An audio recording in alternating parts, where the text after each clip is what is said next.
ఇంతకు ముందు కూడా ఆ గుడి మాన్యం మీద వచ్చే సంతలో వచ్చే 2 నుంచి 3 కోట్ల రూపాయలు వస్తుందట ఎవ్రీ ఇయర్.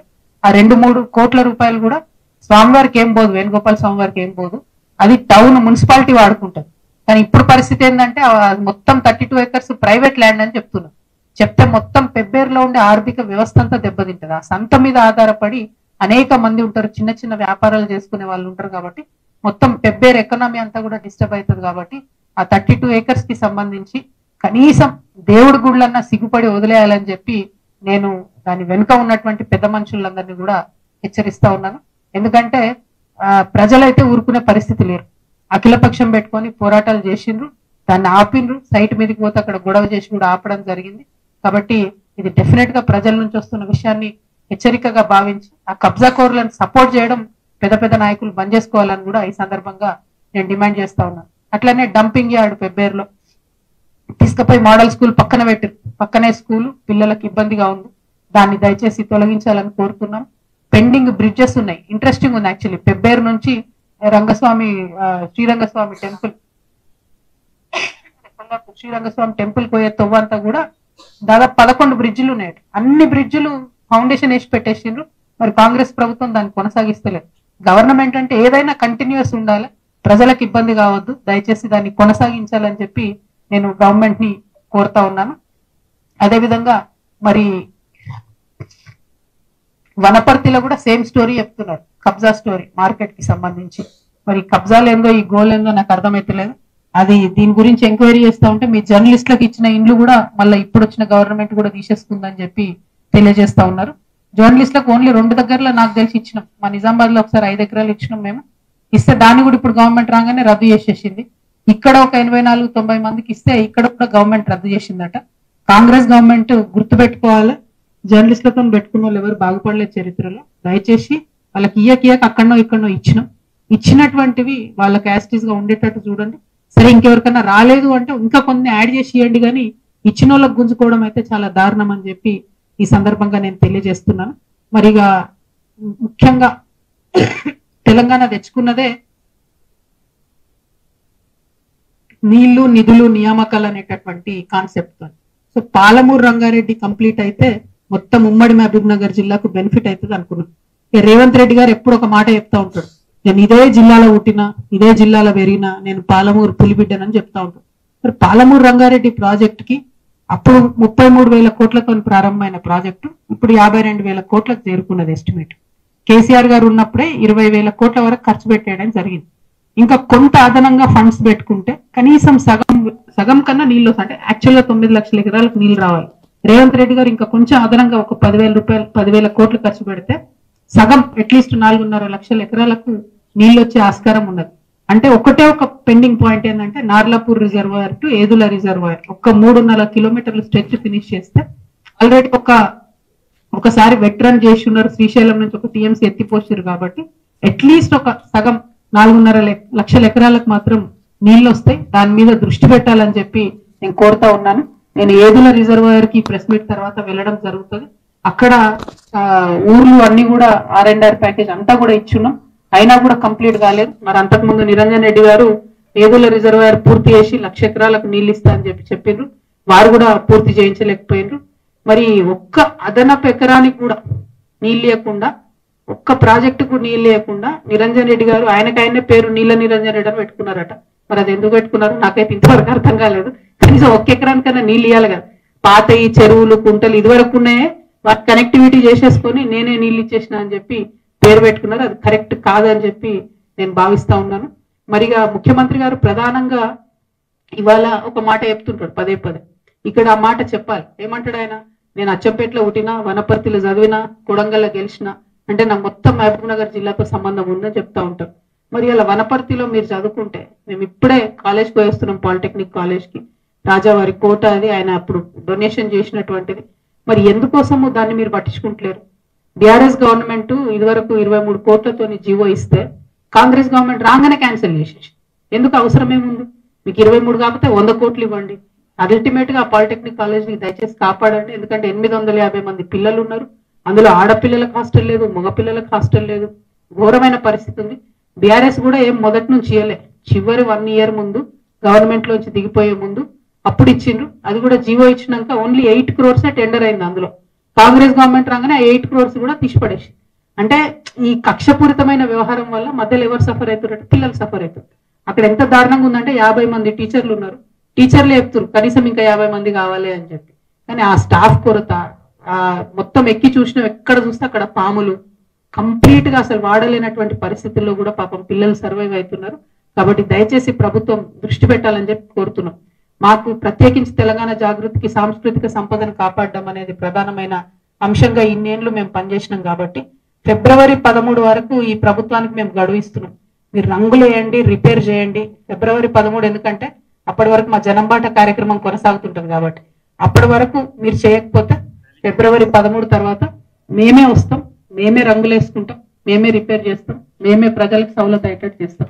అదేవిధంగా ఆ పిల్లలకు వాళ్ళు అనుమతిస్తే జనవరిలో ఒక జాబ్ మేళా కూడా పెడతామని మేము ప్రపోజల్ చేయడం జరిగింది. వాళ్ళ అధ్యాపకులు వారంతా కూడా ఆలోచన చేసుకొని చెప్తామని చెప్పడం జరిగింది. ఇక సీఎం గారు రేవంత్ రెడ్డి గారు ఎప్పుడు ఒక మాట గట్టి చెప్తుంటాడు, నేను 1 కోటి మంది ఆడబిడ్డల్ని కోటీశ్వరులు చేస్తామని చెప్తుంటాడు. చెప్పి ఆయన ఒక 2 పథకాలు ప్రారంభించాడు. ఆ 2 కూడా మన ఉమ్మడి మహబూబ్నగర్ జిల్లాలో ప్రారంభించారు. కాబట్టి ప్రెస్ మిత్రుల దృష్టికి రావాలని చెప్తా ఉన్నా. ఒకటి, నేను ఆడబిడ్డలకు బస్సులు కొనిచ్చిన అని చెప్తున్నాను. ఈ బస్సులు అనేటివి మండల సమాఖ్య ఆధ్వర్యంలో కొంటున్నారు. ఒక్క బస్సు, ఒక ఆర్టీసీ బస్సుకి 36 లక్షల రూపాయలు అవుతుంది. 36 లక్షల రూపాయల్లో గవర్నమెంట్ ఏం చేసిందంటే 30 లక్షలేమో ఫండ్ ఇచ్చింది, 6 లక్షలేమో మండల సమాఖ్య కలుపుకోవాలి. అంటే ఈ 36 లక్షలతోనే ఒక బస్సు కొంటారు. ఈ బస్సు కొని ఆర్టీసీ కిరాయికి ఇస్తారు. ఆర్టీసీ కిరాయి ఇస్తే ఆర్టీసీ ఏం చేస్తుంది? నెలకు 69,000 రూపాయలు కిరాయి ఇస్తారు. ఈ 69,000 రూపాయలు ఎవరి చేతిలో ఉంటాయి? మండల సమాఖ్య చేతిలో ఉంటాయి. ఆ 69,000 రూపాయల నుంచి మండల సమాఖ్య దాదాపు 19,000 రూపాయలు వాళ్ళ ఖర్చులకు వాడుకోవచ్చు. వాడుకోగా మిగిలిన 50,000 రూపాయలు ఏవైతే ఉంటాయో ఆ 50,000 రూపాయలు కూడా ఆ మండలంలో ఉన్నటువంటి అన్ని వేల మంది మహిళల్లో ఏదో ఒక మహిళలకు 50,000 రూపాయలు లోన్ ఇస్తారట. లోన్, గ్రాంట్ కాదు, రివాల్వింగ్ ఫండ్ కాదు, ఏం కాదు, ఓన్లీ లోన్. ఆల్రెడీ లోన్ రానేవట్టే, మహిళా గ్రూపులు ఉన్న ప్రతి ఒక్కరికి లోన్ రానేవట్టే. ఇంకా ఒక్కొక్కసారి ఏంటంటే వాళ్ళ టార్గెట్లు మీట్ అయితే లేవు అని చెప్పి అదనంగా లోన్లు ఇస్తారు. ఉద్దురనాయన అంటే కూడా లోన్లు ఇస్తున్నటువంటి పరిస్థితి ఉన్నది. ఇప్పుడు ఇంత బస్సు పెట్టి మొత్తం ఇంత వేసి కథ వేసి వచ్చేది 50,000. ఆ 50,000 కూడా లోనే ఇస్తుంది. మరి ఎవరు కోటీశ్వరులు అవుతారు దీంతో? లోన్ ఇస్తే ఎట్లయితారు? At the same time petrol bunk జిల్లా సమాఖ్య చేతిలో ఉంటుంది. ఆ వచ్చేటటువంటి ఏదన్నా 1 లక్షనో 2 లక్షలో మిగిలితే అది కూడా జిల్లా సమాఖ్య చేతుల్లో ఉంటుంది. మళ్ళీ దాన్ని కూడా ఏం చేస్తారు? ఆ జిల్లాలో ఉండే అన్ని వేల మంది మహిళలలో ఎక్కడో ఎవరో ఒకరికి లోన్ ఇస్తారు తప్పితే ఏమీ గ్రాంట్ కాదు. కాబట్టి మీరు ఏదైతే 1 కోటి మంది మహిళలను కోటీశ్వరులు చేస్తామని చెప్తున్నారో అదంతా ఉట్టి ట్రాష్. ఆడబిడ్డల్ని మోసం చేయడం తప్ప ఇంకోటి ఏం లేదు. రేవంత్ రెడ్డి గారు ఆడబిడ్డల్ని నిజంగా మీరు కోటీశ్వరులు చేయాలనుకుంటే రివాల్వింగ్ ఫండ్ ఇవ్వండి.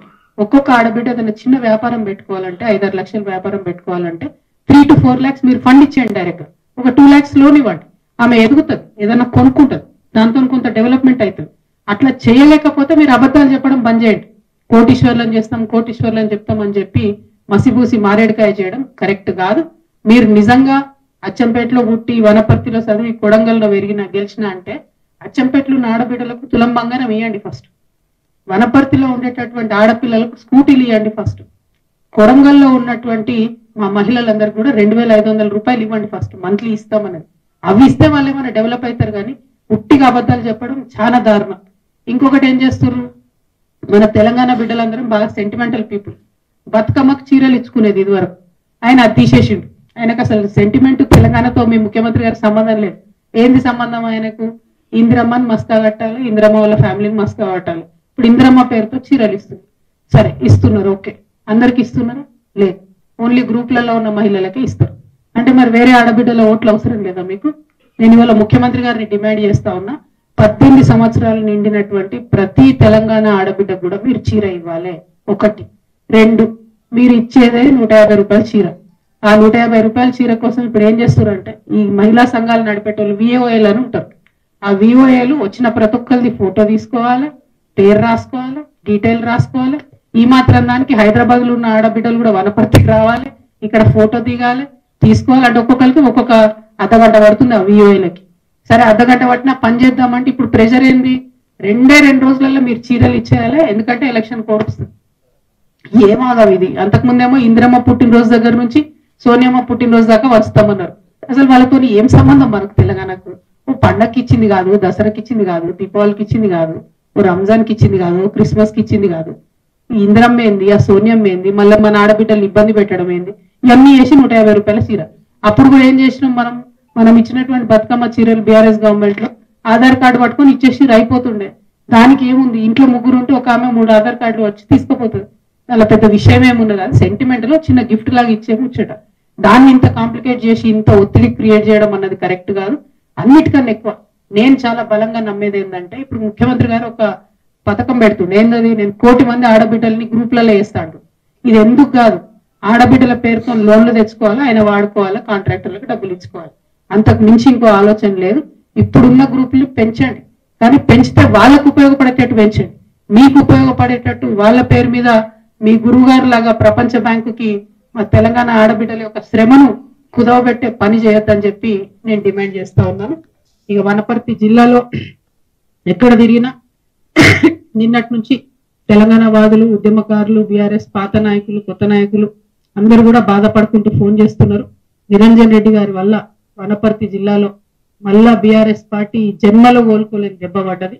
ఆయన చేసిన అవినీతి, ఆయన చేసినటువంటి అన్యాయం, ఆయన బీసీల మీద పెట్టినన్ని కేసులు, ఆయన ఉద్యమకారుల మీద పెట్టినన్ని కేసులు, ఇవన్నీ ఒక్కొక్కరు చెప్పుకొని కళ్ళలో రక్తం వచ్చేటట్టు ఏడుస్తున్నారు.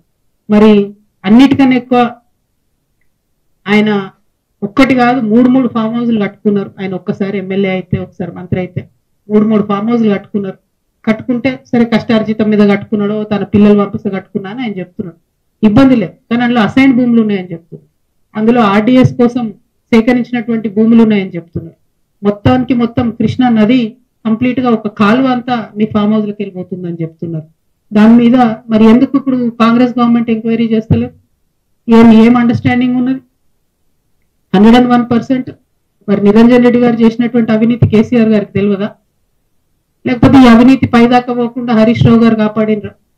ఈ అవినీతి పైన తెలిస్తే కేసీఆర్ గారు నిరంజన్ రెడ్డికి టికెట్ ఇవ్వరని చెప్పి కాపాడినరా?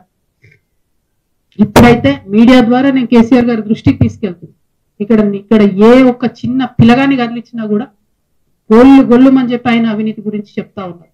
ఘోరాతి ఘోరమైన అరాచకాలు జరిగినాయి ఇక్కడ. ఇట్లాంటి నాయకుల్ని ప్రజల మీద రుద్దడం ఎందుకు? ఉద్యమకారులను ఇబ్బంది పెట్టడం ఎందుకు? దయచేసి ఇట్లాంటి మనుషులు ప్రజా జీవితంలో ఉండకూడదండి. ఇంకా ఈయన మనిషి, ఈ పెద్ద మనిషి మా తండ్రి ఏజ్ ఉంటాడని ఆయన ఇన్ని రోజులు ఏమనలే నేను. ఈయనేందో ఈమె పుచ్చు వంకాయ సచ్చు వంకాయ అనేదో మాట్లాడుతున్నాడు. నిరంజన్ రెడ్డి గారు, మీరు మా తండ్రి వయసులో ఉన్నారు కాబట్టి చాలా మర్యాద ఇచ్చి ఈ అంశాలన్నీ చాలా గౌరవంగా చెప్తున్నా నేను. మీరు అక్కడ లోకల్ ఎంఆర్ఓ ఆఫీస్ కాలబెడితే కూడా చూసుకుంటూ ఉండిపోయారట. మరి అది ఒకవేళ నిజంగా కేసీఆర్ గారికి తెలిసి ఊరుకుంటే మాత్రం 100% అది తప్పు అవుతుంది, అది కరెక్ట్ కాదు. ప్రజలు మంచి తీర్పు ఇచ్చారు. ఇంకా బీభత్సమైన మెజార్టీతో కొట్టేది ఉండే మిమ్మల్ని. ఇంకొకసారి నా మీద ఎటువంటి తట్టు మాట్లాడితే తండ్రి వయసు అని కూడా చూడము, పిచ్చిగా మాట్లాడితే పుచ్చలేసిపోతా చెప్తున్నాను. సిన్సియర్ గా, సీరియస్ గా ప్రజల సమస్యల మీద మాట్లాడుకుంటూ తిరుగుతుంటే ఎందుకంత భయం అవుతుంది మీకు? మీరు అంత తెలివితేటలు ఉన్నోళ్ళైతే, అంత గొప్పోళ్ళు అయితే, కేసీఆర్ గారు మీకు వ్యవసాయ శాఖ మంత్రి ఇస్తే ఎంత పని చేయాలి కాన్స్టిట్యున్సీకి? ఇట్లా పీడించుకొని తింటారా? ప్రజల రక్తం తాగుతారా మీరు? దేవుడు మాన్యాలు తింటారానే ఎవరైనా? దేవుడి గుడిని కబ్జా పెట్టుకుంటారా ఎవరైనా భూములు? పెబ్బేర్స్ అంతా మీకే కావాలి, వనపర్తి మార్కెట్ మీకే కావాలి, గద్వాళ్ళ భూములు మీకే కావాలి. ఏంది ఇది? అంతుండాలి కదా భూదాహానికి, ధనదాహానికి. మరి ఈ విషయం కేసీఆర్ గారికి తెలుసో తెలియదో నాకు తెలియదు. నేనైతే బలంగా ఇప్పటి వరకు తెలియదని అనుకుంటున్నాను. ఇప్పుడు మీ ద్వారా తెలియజేస్తున్నా. ఇటువంటి నాయకుల్ని ఏ పార్టీ కూడా సహకరించకండి, కరెక్ట్ కాదు. అరే ఒక్కొక్కరు విషయం చెప్తుంటే 32 మంది బీసీ బిడ్డల మీద కేసులు పెడతారండి. ఒక్కసారి కాదు, 2 సార్లు జైలుకు పంపించారు ఒక్కొక్కరిని. అయితే ఏమన్యాయం ఇది? ఏమన్నా రాచరికమా? ఊరేస్తారా ఎందుగా నెక్స్ట్? మళ్ళా మీరు ఇంకా నా మీద మాట్లాడు. తప్పు చేస్తే నోరు మూసుకొని ఉండాలి కదా. కరెక్టా ఇది? ఇట్లాంటి వాటిని సహకరించడం ఏ పార్టీలకు కూడా కరెక్ట్ కాదు. 1 కాదు 2 కాదు, ఇక చూస్తుంటే వెతుకుతుంటే అయితే దారుణమైన నిజాలు బయటపడుతున్నాయి. డెఫినెట్ గా ఈయన హరీష్ రావు గారు మనిషి కాబట్టి ఏమి చర్యలు ఈయన మీద కాంగ్రెస్ ప్రభుత్వం తీసుకుంటుందని నేను బలంగా నమ్ముతున్నాను. ఎన్ని ఎన్ని ఎన్ని ఎన్ని మాట్లాడిందండి రేవంత్ రెడ్డి గారు ఇక్కడికి వచ్చినప్పుడు? ఒక్క విషయంలో ఎంక్వైరీ చేసిరా? ఎన్ని టీవీ ఛానల్ వచ్చి స్టోరీలు చేసుకోపోయినాయి? ఏమైంది ఎంక్వైరీ మరి? ఇట్లా కరప్షన్ ఎంకరేజ్ చేసుకుంటూ పోతే తెలంగాణ ఉంటుందా? బాగుపడుతుందా ఎప్పటికన్నా? ఎందుకు మరి తెచ్చుకున్నది? కొందరి కోసమే తెలంగాణ. స్వర్గంలో ఉన్న పెద్ద మనిషి మీ మామగారు సిగ్గుపడుతుంటారు మిమ్మల్ని నా పేరు చెడగొట్టినా బాబు. చాలా అన్యాయం. నేను చాలా రోజులు సైలెంట్గా ఉన్నా. మీరు మీ మనుషుల్ని పెట్టి మీరు మాట్లాడి ఎటువంటి ఎందుకు మాట్లాడాలి నా మీద? ఏం తెలుసు మీకు నా గురించి? నేను ఒక ఆడబిడ్డగా నన్ను ఒక పార్టీ నుండి ఒక మాట్లాడకుండా నన్ను సస్పెండ్ చేస్తే నా పని నేను చేసుకుంటూ ప్రజల కష్టాలు తెలుసుకోవడానికి పోతున్నా. మీలాంటి వాళ్ళని నేనేం అంటలేను కదా. చూసుకోవాలి కదా, అద్దాల మెడలు ఉన్నారు, వేల వేల మీద రాయలు వేయొద్దు. దీనికి రిటార్ట్ మీరు ఇష్టం వచ్చినట్టు మాట్లాడితే బాగుండదు. నేను చెప్తున్నా, ఒళ్ళు దగ్గర పెట్టుకొని చేసిన అలిగేషన్కి జవాబు ఇవ్వండి. అంతేగాని విమర్శ చేస్తాం, పర్సనల్ గా మాట్లాడతాం, ఆడపిల్ల కదా ఏమంటారులే అనుకుంటున్నాము. ఊరుకునేది లేదు ఇక ముందు నుండి. మీరు చేసిన అన్యాయాలు చూస్తుంటే కింద చాలా చాలా దారుణమైన పరిస్థితులు ఉన్నాయి. ఈ వనపర్తిలో మాత్రం నిరంజన్ రెడ్డి గారు ఉంటే ఈ నాయకత్వంలో బీఆర్ఎస్ పార్టీ ఇక్కడ బతుకు బట్టగట్టే క్వశ్చనే లేదు. నాకు ఏదేం లేదు, నాకు బీఆర్ఎస్ పార్టీతో సంబంధం లేదు. కానీ ఉద్యమకారులు ఏడుస్తున్నారు, ఆ పార్టీలో ఉండలేక మింగలేక కక్కలేక చచ్చిపోతున్నారు. పెద్దసారికి తెలియదని నేను అనుకుంటున్నా, తెలిసేటట్టుగా చెప్తున్నా. దయచేసి ఇట్లాంటి వాళ్ళని మాత్రం ప్రజల మీద రుద్దడం అన్యాయం.